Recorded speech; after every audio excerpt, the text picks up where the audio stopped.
as atividades de presença, que vão ter um peso 60, né? Quanto as atividades em grupo, a data limite é amanhã, né? Vocês talvez tenham visto lá no blocozinho do Moodle, né? Na pasta do Moodle, que tem um arquivo ali com as notas. Eu já estou lançando as notas de vocês ali naquele arquivo, à medida que vocês vão mandando lá os trabalhos, eu estou corrigindo e já estou lançando as notas. E aí, se eu não me engano, na segunda-feira,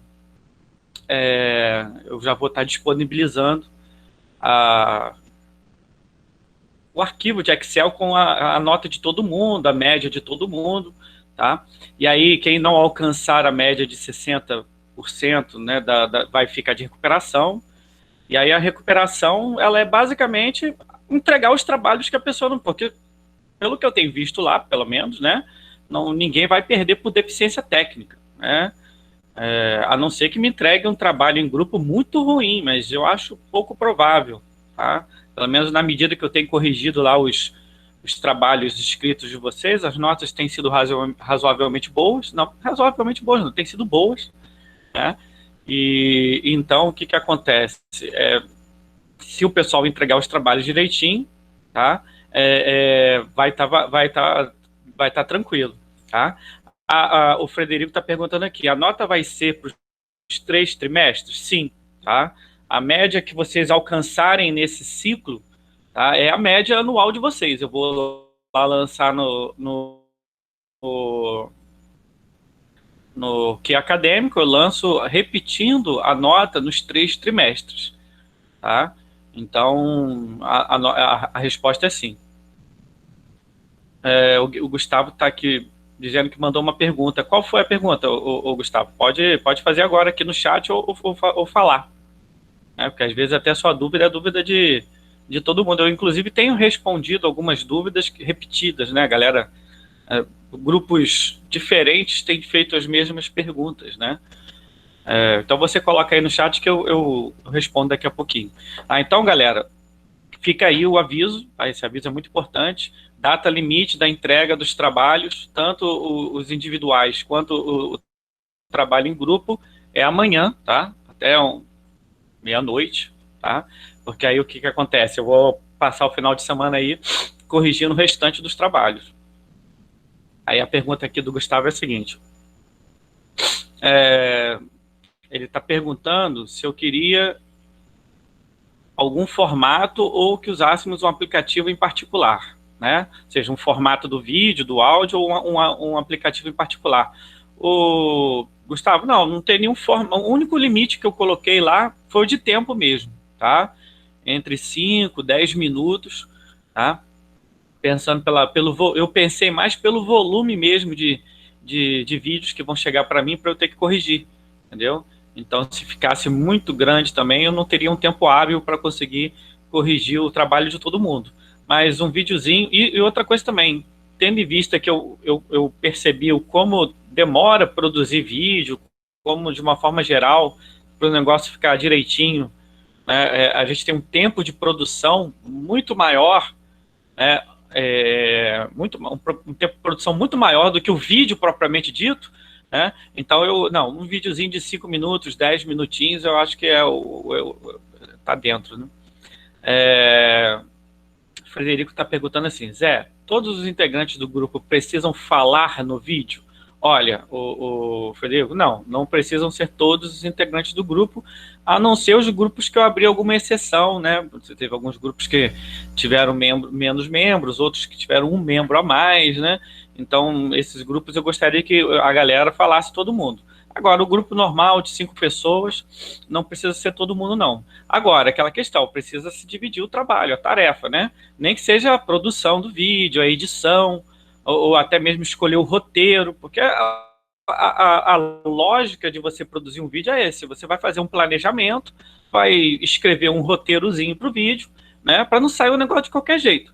E aí depois você vai gravar. Tudo isso dá trabalho, eu estou dizendo porque eu passei por isso para gravar as videoaulas, eu sei o quanto dá trabalho isso, né? Essa pré-produção, escrever o roteiro, e aí depois você gravar propriamente dito, e depois que gravado você editar o vídeo, ou seja, uma série de pequenos detalhes que você tem que ir fazendo para você conseguir, né, você conseguir produzir, tá, o vídeo. Tá? Aí o Vitor Hugo está dizendo que a vida de youtuber é difícil. Ó, a vida de youtuber não é fácil não, gente. Tá? Pior que eu nem tô monetizando o negócio lá. E se eu monetizasse, eu ia ganhar tipo 20 centavos, eu acho, pelo número de visualizações. Se eu não me engano, o YouTube paga por 1000 vídeos. Eu acho que é R$ 1, $1,50 por a cada 1000 visualizações de vídeo. Coisa assim. Aí a Karen pergunta assim, esses vídeos vão ser disponibilizados para o resto dos alunos? Olha, dependendo da situação, dependendo do formato, né, eu pretendo fazer o upload desses vídeos lá no YouTube, tá? E disponibilizar lá no canal do YouTube para vocês que se quiserem conferir os vídeos dos coleguinhas, poderem assistir também, tá? Então produza bonitinho que esses vão estar no YouTube, tá? Deixa eu ver. Karen, nunca valorizei tantos youtubers, né? É um trabalho, é uma profissão como qualquer outra. E assim como o Uber, a profissão moderna, sem direito nenhum, né? Ou seja, você ganha enquanto você está produzindo. Se você fica doente e coisa e tal, você simplesmente para de ganhar, né? Então, assim, eu vejo muitos jovens, assim, acho que todos os jovens já pensaram em ser youtubers, né? Porque o cara assiste aquilo ali, tem um canal que acompanha, gosta do que o cara fala. Ah, não, vou viver disso.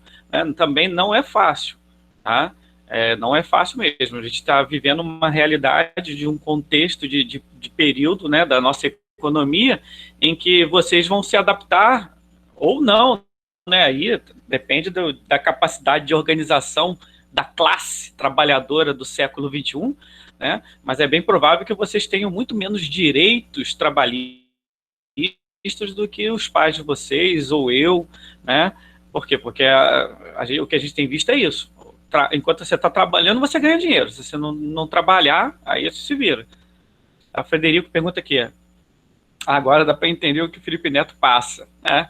Assim, o Felipe Neto, assim como todos os outros youtubers de destaque, a gente tem que parar para pensar o seguinte, isso eu já falei até para o pessoal aqui de casa, né, a garotada aqui de casa, que toda profissão você tem aquela galera que se destaca e que acaba ganhando muito, né? Eles acabam sendo, ou por ser pioneiros, ou por serem, né, de certa forma, visionários naquele ambiente ali, eles acabam ganhando muito dinheiro. Dá para ganhar dinheiro, dá para ganhar muito dinheiro, né? Mas é 1 em 1 milhão, é igual jogar bola, né? Para cada Ronaldinho Gaúcho que fica podre de rico, você tem zilhões aí de jogadores de segunda, terceira, quarta, sétima divisão, né? E que nunca vão chegar a lugar nenhum. A mesma coisa para a classe de artistas, ou seja, existe, né, uma elite e a maioria das pessoas ganham muito pouco. Tá? A Tirsa está pedindo royalties, né? Ele quer ganhar com a anúncio também. Heloísa vai pagar o direito autoral para a gente? Zé, olha só, direito, vai ser a nota ou o direito autoral de vocês. Né? Agora, Heloísa, o que você está levantando é uma questão bem interessante. Tá? Eu vou restringir não pretendo restringir os vídeos que eu vou fazer o upload, não. Agora, se algum grupo não se sentir confortável, pode depois entrar em contato comigo, que aí eu não faço o upload do vídeo, não, tá? Não tem problema também, não. Uso o binômio Zé, o Vitor Hugo aqui está dando a dica. Tá bom. Então, pessoal, alguma dúvida sobre o vídeo, o trabalho, tá tudo direitinho. Data limite agora, né? Até dia 30, beleza? Não sei aqui o que a Caroline tá falando, não, mas tudo bem. Tem aqui o pessoal falando sobre o Felson. Né? Eu não sei, o Elson tem gravado vídeos também, eu não tenho entrado em contato com ele. A gente tem aqui um grupo aqui, mas geralmente a gente não conversa muito, não. Pessoal, vamos lá. Sobre o conteúdo dessa semana, tá? Então a gente começou a falar um pouquinho sobre... Não, eu não sei, Carolina. Eu vou procurar ver, tá? Sobre o conteúdo dessa semana, tá? A gente começou a falar um pouquinho sobre conflitos, tá? Ou seja, a gente está entrando na reta final do livro, né, do livro didático, os últimos 3 capítulos do livro didático. Ele basicamente fala sobre esses conflitos nacionalistas, tá? Muitos desses conflitos ficaram latentes durante o período de Guerra Fria, e depois, né, com o fim da Guerra Fria, eles acabaram vindo à tona, né, se tornando protagonistas. Então eu resolvi fazer o quê? Eu resolvi separar esses conflitos, né, em 2 categorias. Então, primeiro, na primeira semana, agora aqui na 6ª semana, eu vou colocar os conflitos ali mais localizados no Oriente Médio, tá? E na 2ª semana a gente vai falar um pouquinho sobre os conflitos nas Américas, na África, tá? Ou seja, em outras regiões do mundo. Não vai dar tempo de trabalhar todos os conflitos. Tem muitos outros conflitos rolando pelo mundo que também são conflitos interessantes de vocês darem uma lida, né? Aliás, a leitura do livro didático é uma parte muito importante do processo, né? Tanto que eu coloco toda semana lá na pasta do Moodle, eu coloco os capítulos referentes àquela semana digitalizados. Porque qual é o intuito? Qual é a lógica? A lógica é que vocês leiam aquele capítulo, né? Façam uma leitura dedicada do capítulo, é o nosso material escrito, tá? Depois vocês teriam todos esses materiais complementares aqui, de documentários, de artigos, para vocês poderem se aprofundar no assunto. Tá? Aquele negócio que a gente falou desde lá do início. De certa forma, vocês são os protagonistas do processo. Eu, como professor, não tenho como conseguir saber a evolução de vocês. Aliás, talvez é a maior dificuldade que a gente tem nesse ensino emergencial remoto, é saber o quanto vocês estão conseguindo ou não alcançar. O máximo que eu posso fazer é avaliar os textos, né? E aqui, nessas horas aqui de perguntas, que aí eu vou saber certinho o que vocês estão pensando, né, quais são as dificuldades de vocês. Tá? Eu andei conversando com o pessoal da assistência, tá? E e é muito importante esse feedback que vocês têm dado lá na assistência, eu recomendo que vocês continuem. Tá? Agora, de uma forma geral, quando a dificuldade é sobre a estrutura do processo, é interessante que vocês também entrem em contato diretamente com o professor. Né? Não deixem de perguntar isso. Eu estou falando, para a gente está acabando, o nosso processo aqui está fechando. Né? A gente só tem mais uma semana. Mas vocês vão continuar, vocês ainda têm mais 2 ciclos para fechar o ano. Né? Então vocês ainda vão passar por vários professores. Então é uma dica que eu dou para vocês. Né? Entre em contato diretamente com o professor se vocês estão tendo alguma dificuldade, se vocês não estão conseguindo acompanhar, né, a proposta do professor, ou até mesmo se não está agradando a proposta para você. Cheguem, conversem, né, numa boa. Olha, só, professor, não entendi isso, ou professor, você pode tentar fazer aquilo. Né? Esse feedback ele vai tornar o negócio mais dinâmico. Né? Como eu não tive muita reclamação, nem nada, eu continuei mantendo aqui a estrutura que eu estava seguindo. A única coisa que eu cheguei por mim mesmo, né, a conclusão é que as videoaulas minhas estavam muito grandes, eu não estava conseguindo compactá-las. Né? E aí eu pensei, não vou sobrecarregar os alunos se eu continuar nesse ritmo aqui de aula de 3 horas, né, 2 horas, 3 horas de videoaula. Né? Tanto que agora eu já estou produzindo já as videoaulas do pessoal do primeiro ano, né, para o próximo ciclo, e aí eu estou gravando videoaulas bem mais curtinhas, né, 10, 20 minutos, 30 minutos, aí eu vou, na verdade, gravar 2 ou 3 aulas por semana e os caras vão assistir lá. Mas eu estou falando, é um aprendizado para mim também. Tá? A Natália fez uma pergunta aqui. Vai ter atividade de presença na última semana? Muito boa pergunta, Natália. Não vai ter. Tá? Na última semana não vai ter atividade de presença. Tá? O que vai ter na última semana são as atividades de recuperação para os alunos que não alcançarem a média. E aí o que eu falei no iniciozinho aqui é que a galera que não tiver, né, alcançado a média, ela vai ter a chance de fazer as atividades, ou que ela tirou nota baixa, né, refazer as atividades que ela tirou nota baixa, ou entregar as atividades que ela não conseguiu entregar. Tá? Então a última semana é basicamente dedicado em relação à atividade, tá? Aos alunos que estão de recuperação.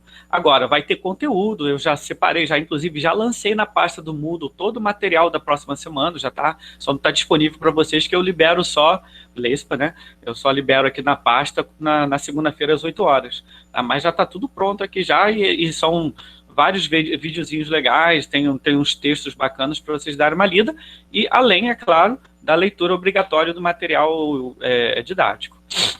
Aí a Karen pergunta aqui, realmente, mas aí a gente passa pano para você. Tá, obrigado, Karen, valeu. Tá?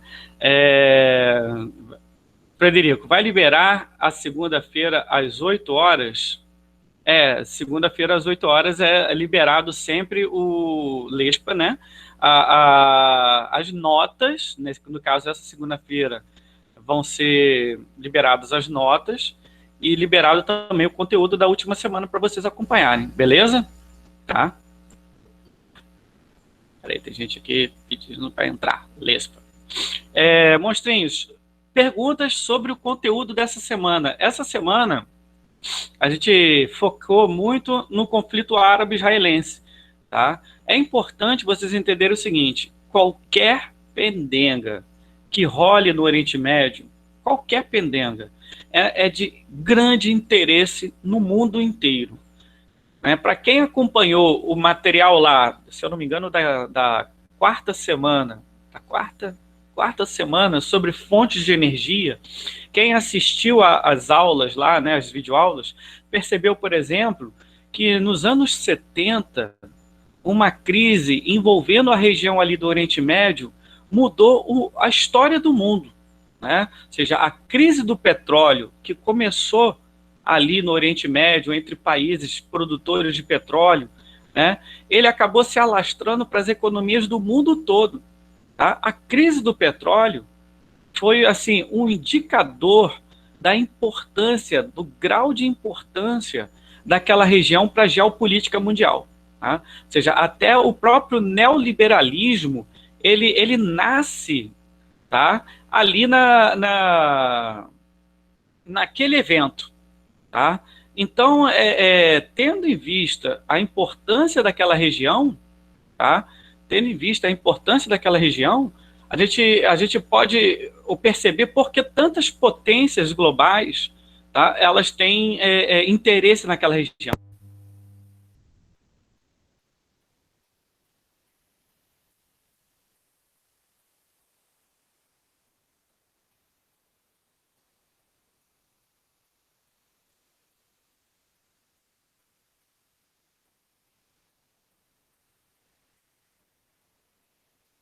Ô Zé, você mutou o microfone.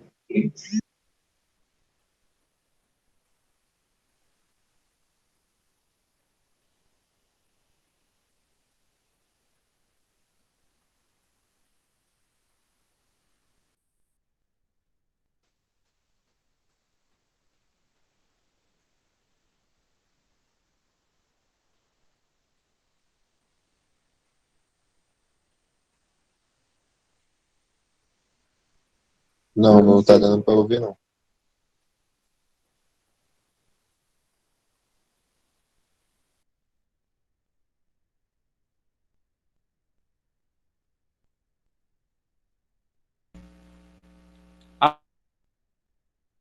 Aí, agora foi.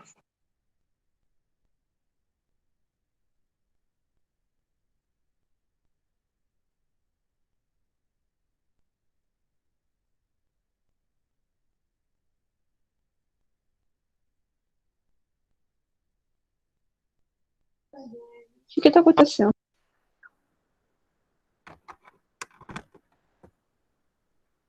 Me ouvindo? Agora estamos, mas um pouco baixo. Só um minutinho. Estou ouvindo? Agora sim. Muito baixo? Espera aí. Deixa eu ver se eu consigo aumentar aqui. Me ouvindo agora? O som tá bom? Eu acho que você tá agora pelo microfone do computador, né? Tá um pouco baixo, mas dá pra ouvir.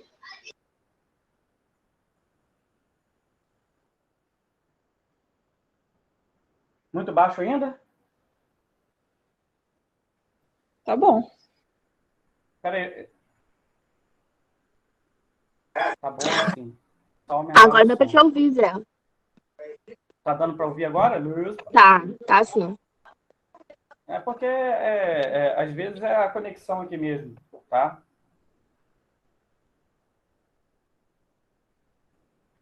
Show. Depois eu vejo qual for. Mas se vocês estão conseguindo me ouvir, eu falo um pouquinho mais alto. Pessoal, preciso de feedback. Alguém fala para mim, tá me ouvindo? Estamos ouvindo sim, Zé.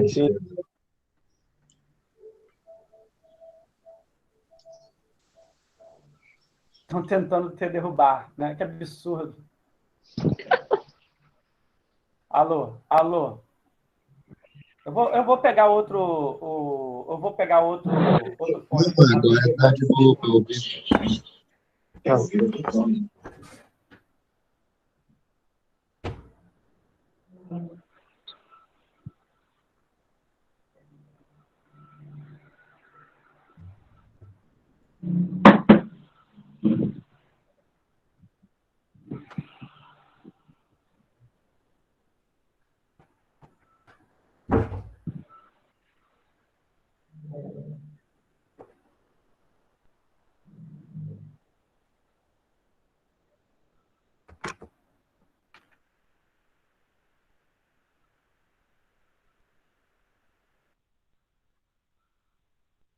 Conseguindo me ouvir agora?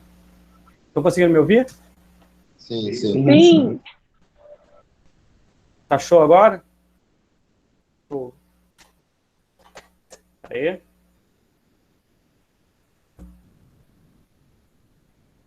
Show, beleza. Então, galera, eu não entendi o que foi que não. Tá?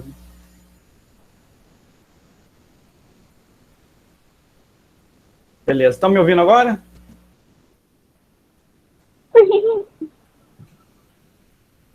Não, pode ter sido fone mesmo. Né? Gigante. Então, monstrinhos, olha só. Espera aí, eu tô com uma dificuldadezinha técnica aqui, ó.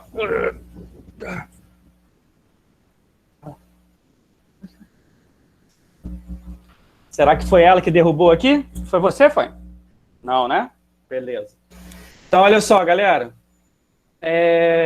Basicamente, o que eu estava falando, né, é de que, de certa forma, o Oriente Médio, ele é, geopoliticamente falando, uma região de grande interesse, tá?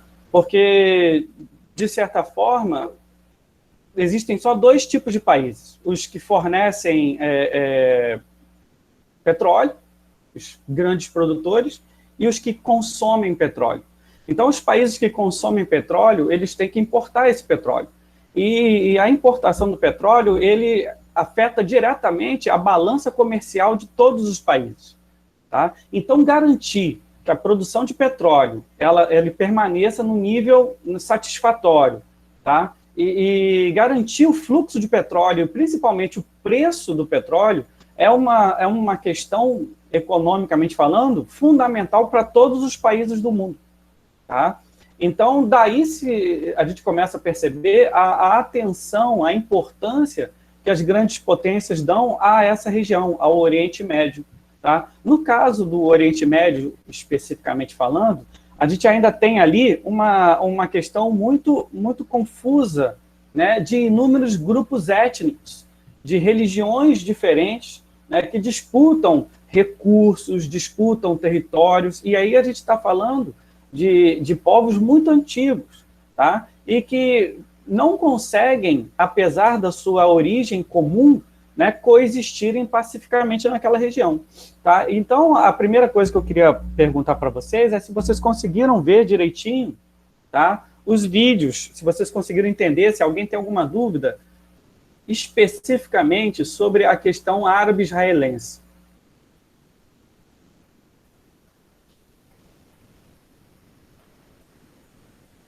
Monstrinhos, alguma dúvida?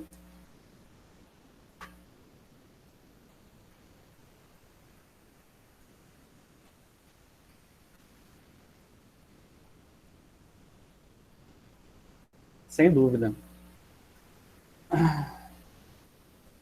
Até usei essa para atividade de presença. Não tem. Ficou claro porque... quem é o líder do Estado Islâmico, né? Tá perguntando o Pedro. Peraí, tem gente voltando aqui, eu acho.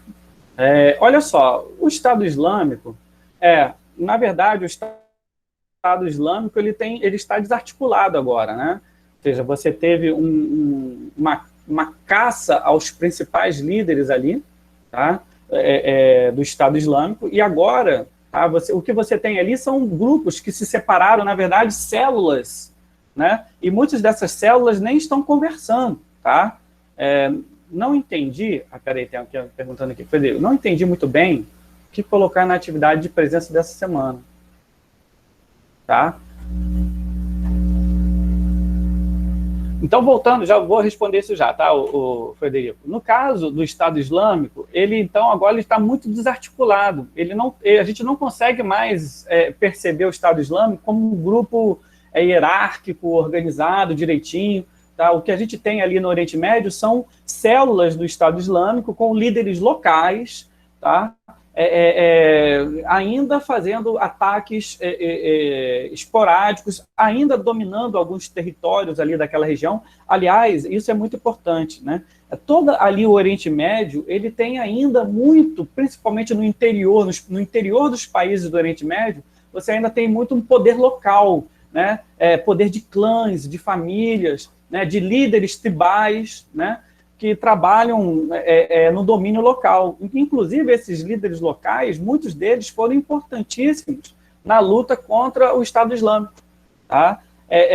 Mas essa organização em células de poder, em unidades, né, acabam também dificultando a ação de qualquer país no controle, né, de grupos armados, como, por exemplo, os grupos do Estado Islâmico. Esses clãs também, eles também dificultam demais a unificação do poder dos países. Tá? Então, o que vocês veem ali no mapa, né, como Irã, Iraque, né, Líbano, Arábia Saudita, Iêmen, o que você vê como países ali na verdade, subdividido em pequenas áreas de poder tribal ainda muito fortes. Tá? Então, você tem uma dificuldade de você ter uma unidade nacional, até porque, assim como lá na África, a gente vai ver na semana que vem, esses territórios, esses países, eles são uma invenção ocidental. Né? Eles acabaram sofrendo com uma influência, tá? Ainda do passado colonial daquela região. Tá? E talvez o maior exemplo disso seja o Iraque e o Irã. Tá? Porque você vê o Iraque hoje é um país de maioria xiita, tá? Ou seja, que é um braço do islamismo, que é uma vertente do islamismo. Tá? E durante muitos anos o Iraque esteve sob domínio dos sunitas, que foram apoiados por potências ocidentais para evitar o quê? Para evitar que a Revolução Iraniana, né, que foi de cunho xiita, ela tivesse também um efeito no Iraque e em outras regiões do Oriente Médio. Então, vejam vocês que até essa divisão nacional, essa divisão de fronteiras, né, ela acaba meio que dividindo os povos ali do Oriente Médio, o que dificulta, de certa forma, a organização em estados nacionais, tá, em organizações, em governos estáveis. Tá? E aí, então, muitas das vezes, o que a gente observa ali são governos ditatoriais que acabam ocupando o poder e dominam e subjugam os outros grupos étnicos dentro do território. E muitas das vezes, ao subjugar esses povos, é de forma violenta, tá? Ditatorial. Por que a democracia, como nós conhecemos, ela é difícil de ser aplicada nos países do Oriente Médio? Porque, teoricamente, a democracia é um sistema onde as minorias têm voz. Só que é muito fácil, na democracia, você acabar tendo um tipo de ditadura da maioria. Né? Então, aonde você tem uma divisão étnica muito profunda, muito marcada por grupos que disputam poder por muito tempo, né? Você introduzir um modelo democrático é complicado. A não ser que você tenha uma série de sistemas de pesos e contrapesos, tá? A tendência é de que a democracia não funcione em países marcados por profundas diferenças étnicas. Tá? Então, essa é uma realidade que o Oriente Médio acaba sofrendo. Tá? Só um minutinho aqui, deixa eu abrir a porta aqui. Ai.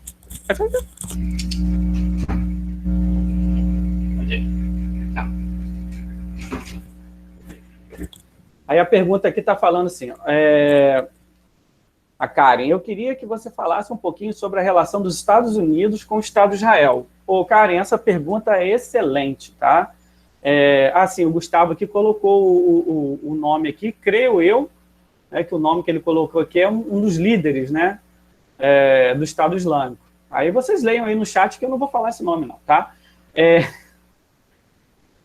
A Karen pergunta aqui, esse foi o que morreu, né? Foi um dos líderes, né? Então, hoje em dia, você tem só aquelas pequenas células fragmentadas. Agora, o Estado Islâmico, só para encerrar esse assunto, ele ainda é um assunto não resolvido, tá?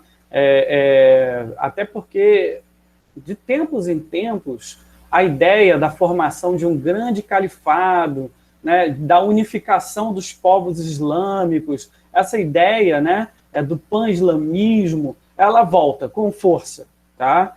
Então, assim, é típico de uma onda conservadora, porque os conservadores, e isso não importa de qual cultura você está falando, os conservadores, de uma forma geral, eles têm essa ideia de um passado glorioso, né? De que as estruturas atuais corrompem, né, a sociedade e de que eles lutam por o retorno da grandeza perdida, né? Então, essas ondas conservadoras que ocorrem ali no Oriente Médio, que é algo que tem acontecido no mundo inteiro, né, elas vão sempre resgatar essa ideia de um Estado, né, islâmico independente, né, expansionista, que domina, né, toda aquela região, que é uma grande potência mundial, né, como foi o Império Turco-Otomano, como foram os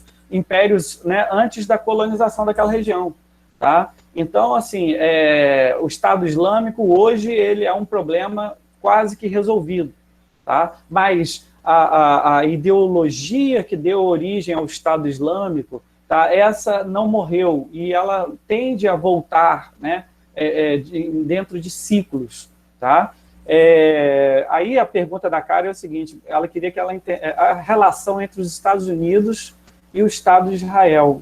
Tá? Essa pergunta é muito boa também, porque tem gente que não consegue entender muito a proximidade dos Estados Unidos com Israel, tendo em vista que Israel não é um grande produtor de petróleo, tendo em vista também que o apoio sistemático dos Estados Unidos a Israel é um dos maiores problemas, né, da relação dos Estados Unidos com os outros países árabes. Apoiar Israel geopoliticamente falando, pior para os Estados Unidos, para ele se relacionar com os países, né, muçulmanos, do que melhor. Né? E mesmo assim, os Estados Unidos é um aliado incondicional de Israel. Bem, aí, gente, tem duas questões, tá? E elas estão muito relacionadas à própria estrutura de poder dos Estados Unidos. Tá? Quando a gente fala de elite nos Estados Unidos, né? Quando a gente fala da elite, né? Porque os Estados Unidos é um país protestante, né? Ou seja, cristão protestante. Mas quando a gente pega a elite mesmo dos Estados Unidos, aqueles banqueiros, aquela galera que, né, que tem dinheiro para sustentar 100 gerações posteriores, tá? Essa galera, muitos são judeus. Né? Então, o grupo, né, a população judaica dos Estados Unidos, ela tem um forte lobby, né, junto ao governo americano. Tá? Esse forte lobby ele é importante para a manutenção de qualquer governo.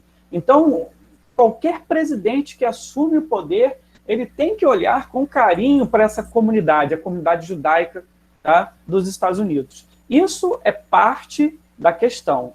Outra parte, por exemplo, tá? Do atual governo. Porque todo governo americano apoia incondicionalmente Israel. Tá? Mas de tempos em tempos, você tem alguns governos que exigem alguma contrapartida de Israel. Tá?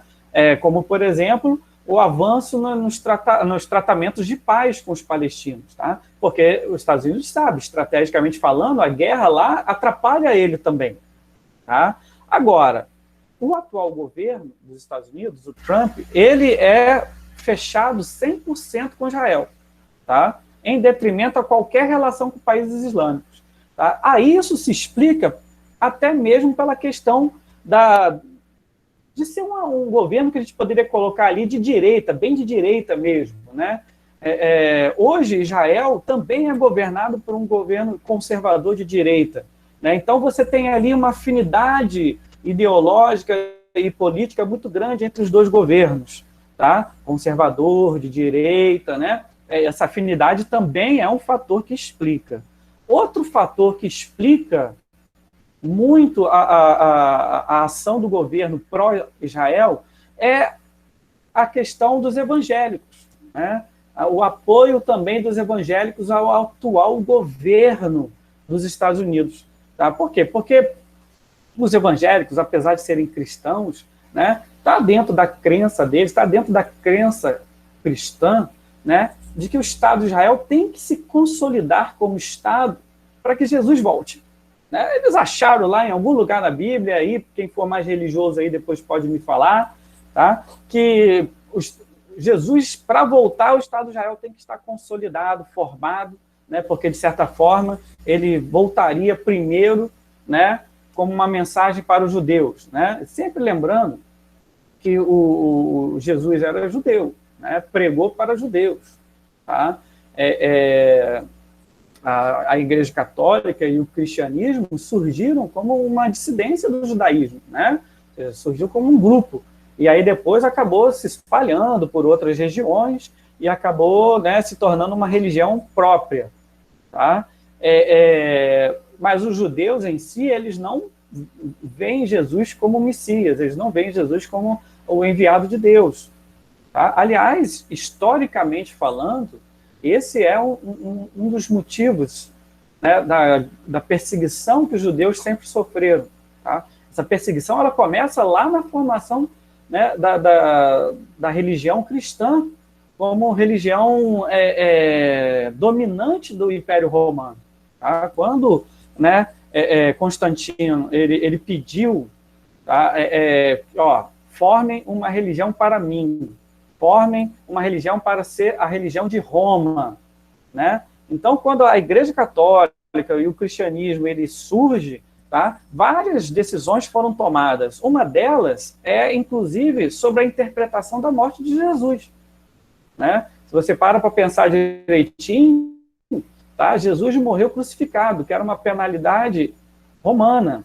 Ele foi julgado em um tribunal romano. Ele foi julgado por um romano. Né? Mas, como naquele momento ali, século III, mais ou menos, você está constituindo uma religião, e essa religião já tinha tomado todo o Império Romano, né? A gente pode dizer que, de certa forma, a interpretação dos eventos foi dada para que os judeus tenham traído Jesus, os judeus tenham lançado Jesus à cruz, enquanto Roma só lavou as mãos. Não, foram os judeus que quiseram e coisa e tal. Então, historicamente falando, os judeus eles acabaram sofrendo o fardo de serem o povo que julgou Jesus, que condenou Jesus. Né? E essa interpretação, ela até hoje, mas principalmente durante os séculos, foi um dos maiores responsáveis pela perseguição. Né? A Santa Inquisição perseguiu os judeus. Né? A gente tem na história vários exemplos, né, de massacres de cristãos sobre os judeus. Tá? E no século XIX, quando começou a ocorrer o movimento sionista, o movimento de retorno dos judeus à Terra Santa, né, uma das questões do movimento foi essa, né, acabar com a perseguição. Tá? Os judeus só parariam de ser perseguidos quando eles tivessem um território só deles. Tá? Então, quando os nazistas assumiram o poder né, e perseguiram e mataram sistematicamente os judeus no Holocausto, isso era um padrão no mundo todo. Assim, a única diferença é o volume em que os nazistas fizeram, né, essa perseguição, e também é óbvio, né, o volume de massacre, né, com 6 milhões de judeus massacrados em campos de concentração. Tá? Então, assim, no entanto, hoje em dia, muitos evangélicos, né, o Estado de Israel tem que ser consolidado para que Jesus volte. Então, esse apoio, né, conservador dos evangélicos, junto com esse apoio da comunidade judaica, ela hoje mantém o governo atual na presidência. Tá? O Otávio aqui fez a seguinte consideração: Zé, as eleições nos Estados Unidos estão acontecendo ou estão para acontecer? Tá, estão acontecendo, né? Está rolando aí. Se Biden ganhar, relações como esta com Israel podem ser alteradas? Ele tem um discurso muito forte de ataque ao Oriente Médio. Isso pode afetar muitas das coisas? Bem, Otávio, sua pergunta é muito interessante. Tá? De certa forma, o que vai acontecer é uma pequena mudança nas relações entre Israel e os Estados Unidos. Não que Israel vai se tornar um inimigo dos Estados Unidos, muito pelo contrário, como eu falei, independente do governo, se é democrata, se é republicano, os Estados Unidos é um aliado incondicional de Israel naquela região. Tá? Então, essa aliança ela vai se manter. O que tem acontecido, né, é de que, de certa forma, os governos democratas eles têm uma relação de compromisso maior, né, com a paz, de certa forma, com que aquela região se acerte, né? Então, a gente já viu, por exemplo, lá nos governos de Obama, né, movimentos tipo assim, de tentar criar uma condição em que palestinos e judeus possam coexistir naquela região. Tá? Agora, nunca abandonando o apoio que os Estados Unidos dá àquela região, tanto militar quanto financeira e coisa e tal. E vai lembrar, Israel só existe pela sua superioridade militar. E não sei se dá essa impressão, mas eu não estou falando que os judeus estão errados no caso. Tá? Aquela questão, se vocês leram, se vocês viram os videozinhos que a gente colocou ali, vocês podem perceber que todos os lados ali, eles têm os seus motivos de existirem ali. Tá? O que a gente tem hoje é que Israel é um país que meio que domina o território palestino, né? Meio que domina totalmente, subjuga os palestinos de forma, né, até revoltante quando você olha, mas se você olhar para o lado dos judeus, eles veem aquilo ali como uma tentativa de subsistência. Eles têm a noção que se eles abaixarem a guarda, né, eles vão ser empurrados para fora daquela região. Tá? E aí, quando a gente pega até a própria história da formação do Estado de Israel, de todas as guerras, a guerra da formação do Estado em 48, 49, né, Yom Kippur, a Guerra dos 6 Dias, todos esses conflitos mostram o quê? Mostram que se Israel não dominasse, né, aquela região militarmente, se ela não tivesse uma superioridade militar, né, ela já teria sido varrida do mapa pelos países muçulmanos. Tá? Então, assim, dentro daquela situação, daquela região de conflito, o que a gente tem visto nos governos americanos é uma alternância entre uma fidelidade cega por parte de Israel, né, para Israel, ou uma aliança estratégica com Israel, sempre apoiando Israel, tá? Mas o quê? Mas também tentando criar condições que possa, né, levar a uma paz definitiva. Tá? Karen, deveria ser, afinal, eles tomaram um território que já estava ocupado. Karen, olha só, esse é um caso bem complicado. Por quê? Porque os muçulmanos, eles alegam que quando ocorreu o movimento sionista no século XIX, e os judeus começaram a ir para aquela região, os muçulmanos já eram donos daquele território, ou seja, o território já era deles. Né? Os judeus, por outro lado, dizem que aquela terra é deles por direito, porque, historicamente, eles ocuparam aquela região. Né? Se você for nos tempos bíblicos, se você for lá em 2.000 anos atrás, 3.000 anos atrás, né, aquela região foi ocupada pelos povos hebraicos, né? Ou seja, pelos antepassados dos judeus. Tá? Ou seja, Canaã, a terra prometida por Deus é aos judeus. Aquela terra, para os judeus, é deles por direito, dado por Deus. Né? E eles se dispersaram naquela região ali, mais ou menos a partir do século I, no movimento conhecido como diáspora. Né? Por quê? Porque eles estavam sendo intensamente perseguidos pelos romanos. Tá? Então, eles resolveram o quê? Peraí. Eles resolveram se espalhar pelo mundo como uma forma de sobrevivência. Tá? E aí o que acontece? Durante milênios, os judeus eles ocuparam diversos territórios em vários lugares do mundo e formavam comunidades fechadas. Tá? Aliás, esse também é um outro grande motivo por qual os judeus sempre foram vistos como intrusos. Porque apesar deles viverem em diversos países, eles eram muito resistentes em se misturar com os nativos da região. Então, por exemplo, sempre ficou muito fácil culpar os judeus por tudo. Tá? Então, os judeus sempre foram bodes expiatórios. Comparando aqui, talvez uma situação que fique mais materializado para vocês, é o caso dos ciganos. Não sei se vocês já viram comunidades ciganas, né? Então, quando você vê os ciganos, quando eles chegam num lugar, né, eles são brasileiros, eles falam português, eles vivem, né, há séculos no Brasil, mas as pessoas facilmente os identificam como um povo estrangeiro, como outra coisa, que não um povo da minha cidade, não um povo nativo da minha... Por quê? Porque eles estão fechados na comunidade deles, eles têm os seus próprios rituais, eles têm as suas próprias crenças. Tá? Então, os judeus, durante séculos, foram como ciganos, né? Povos que viviam, né, fixados em determinados territórios, mas que não se misturavam a ponto de se tornarem aquele povo, né? Ou seja, de se tornar, por exemplo, os judeus alemães, antes de serem alemães, eram tidos como judeus.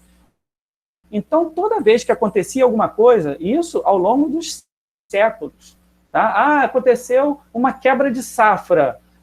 Foram judeus. Né? Choveu muito. Culpa dos judeus. Perdemos a guerra. Culpa dos judeus. Foi o caso, foi o Hitler, né? No seu discurso da nação ariana perfeita, superior, tá? Que tinha por direito divino dominar o mundo todo. A pergunta que ele sempre ouvia era: se a gente é tão foda, por que a gente perdeu a Primeira Guerra Mundial? Né? Ele tinha que achar uma resposta para isso. Então a resposta estava pronta ali. Os judeus venderam a nossa vitória, eles nos traíram. Né? Então, de certa forma, o que acontecia? Os caras eram sempre, né, culpados de tudo, perseguidos. Tá? Então, historicamente, os judeus veem aquela terra como a terra deles. E quem ocupou aquela terra depois foram os muçulmanos. Né? É lógico que, historicamente, os muçulmanos vão dizer que não. Né? Vocês abandonaram essa terra, nós ocupamos essa terra por milhares de anos. Né? Então, essa terra é nossa. Então, na origem do conflito, tá? Cada um tem o seu argumento. Tá? Karen coloca aqui: atacar os judeus, uma grande balela criada pela máquina de propaganda de Israel e dos Estados Unidos. A Karen se posicionou aqui, né? Tá me ouvindo? Eu já consigo ver, Karen, a questão dos judeus e dos palestinos. Nenhum dos dois tem razão, tá? Assim, o plano que foi traçado pela ONU em 47, a ONU, vejam vocês, recém-criada, uma das primeiras pendengas que a ONU foi tentar resolver foi a questão de Israel. Né? O plano original de Israel ele é muito interessante, ou seja, a criação de 2 estados, um judeu e um muçulmano, né? Um palestino. E aí o que acontece? Você teria uma coexistência ali pacífica. No entanto, assim que a Inglaterra saiu daquela região, ela entregou o controle daquela região para a ONU, né, a gente vai ver o quê? A gente vai ver uma coalizão de países muçulmanos que vão se unir e invadir, né, aquela região para tentar expulsar os judeus daquela região.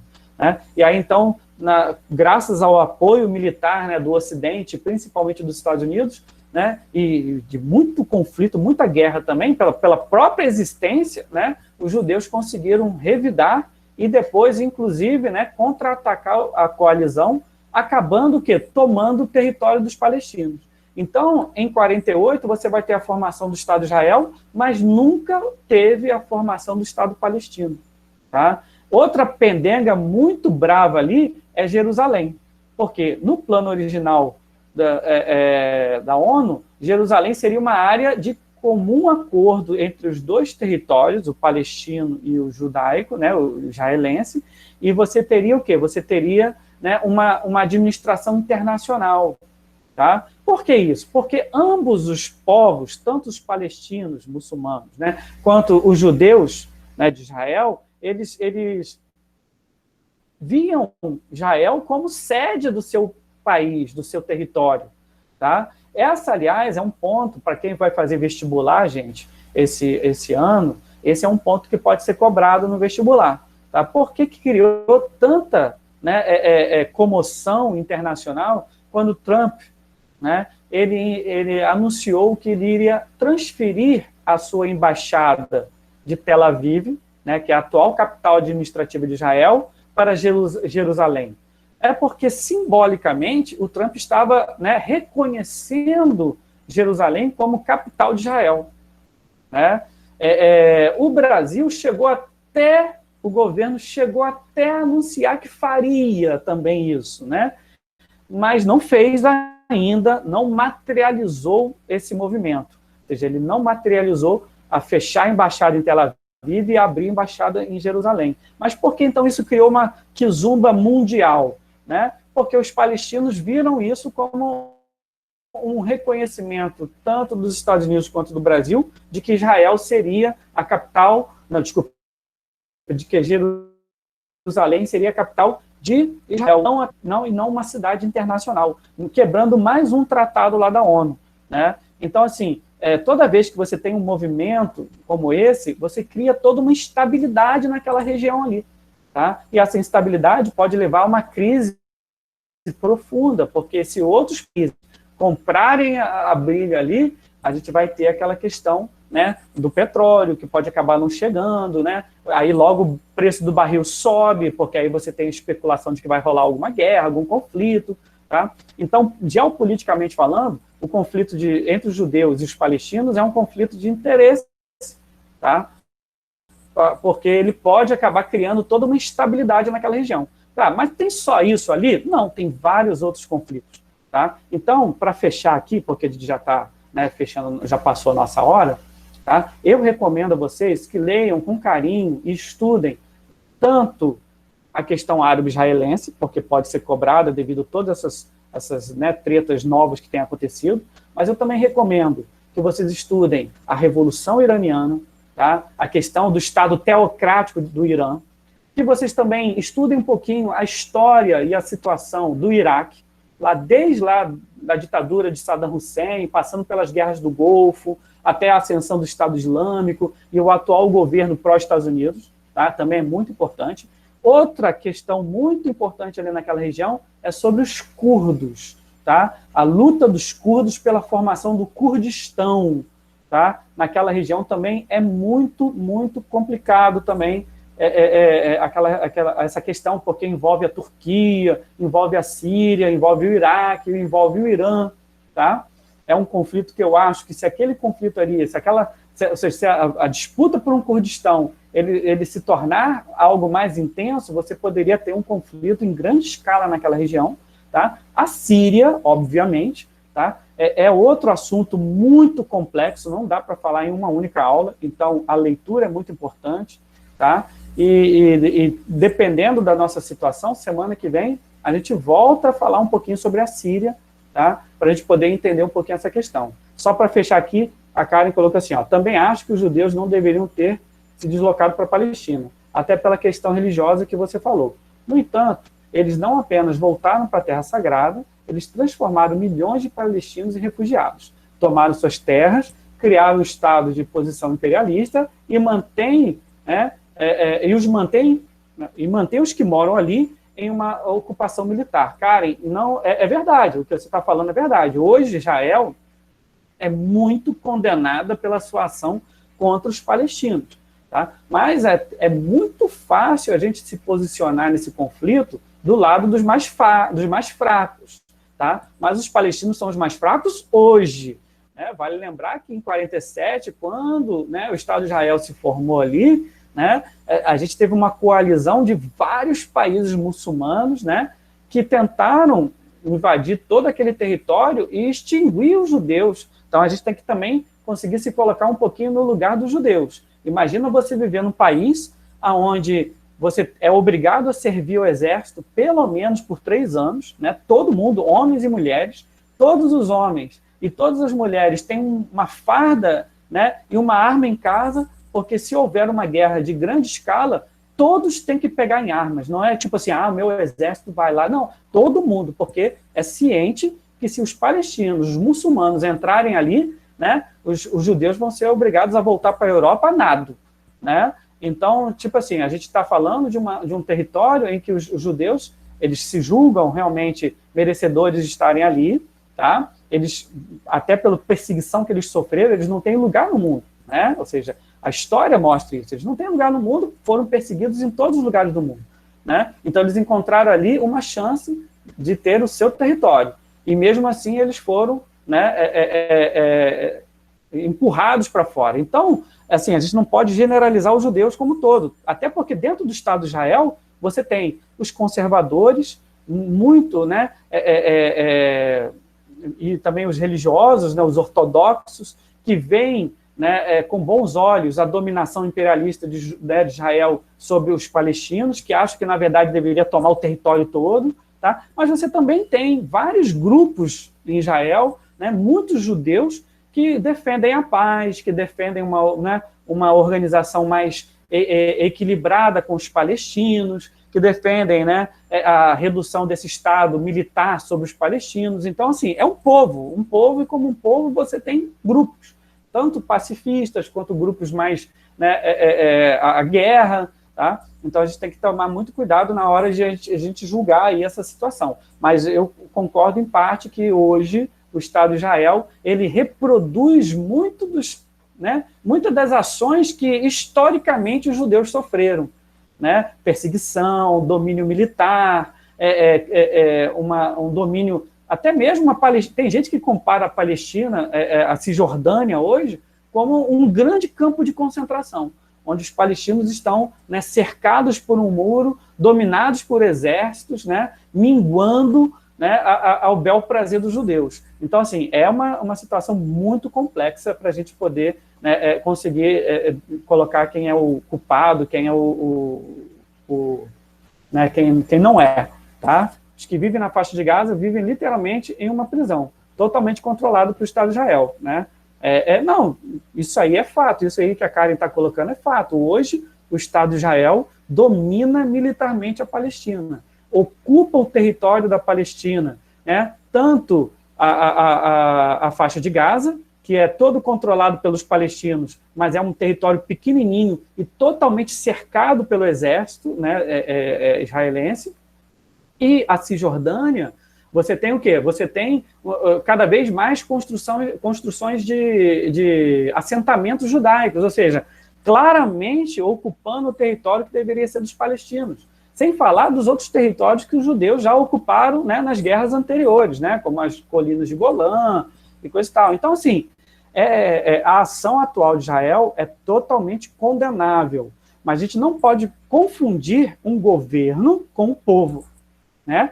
Porque a gente sempre tem que lembrar, por exemplo, o nosso atual governo, né? O atual governo te representa? Se te representa, tudo bem. Mas se não te representa, vale lembrar que outras pessoas em outros lugares do mundo podem estar hoje condenando os brasileiros pelo seu governo, né? Então, a mesma coisa é a questão de Israel, né? A gente não pode condenar todo o povo judeu, tá, pelo governo que eles têm, tá? Até porque, como eu falei, existem grupos dentro de Israel que também não concordam com a ação militar e coisa e tal, tá? Agora, pensando pragmaticamente, tá? Se os judeus eles não estivessem fazendo o que eles estão fazendo, será que os palestinos não estariam fazendo eles isso com os judeus? Não tem como saber, tá? Gente, ó, obrigado pela participação de vocês, tá? Então, a galera que já está indo, sempre lembrando que esses vídeos vão estar gravados lá no YouTube, então se vocês quiserem assistir com mais calma depois, assistam lá também,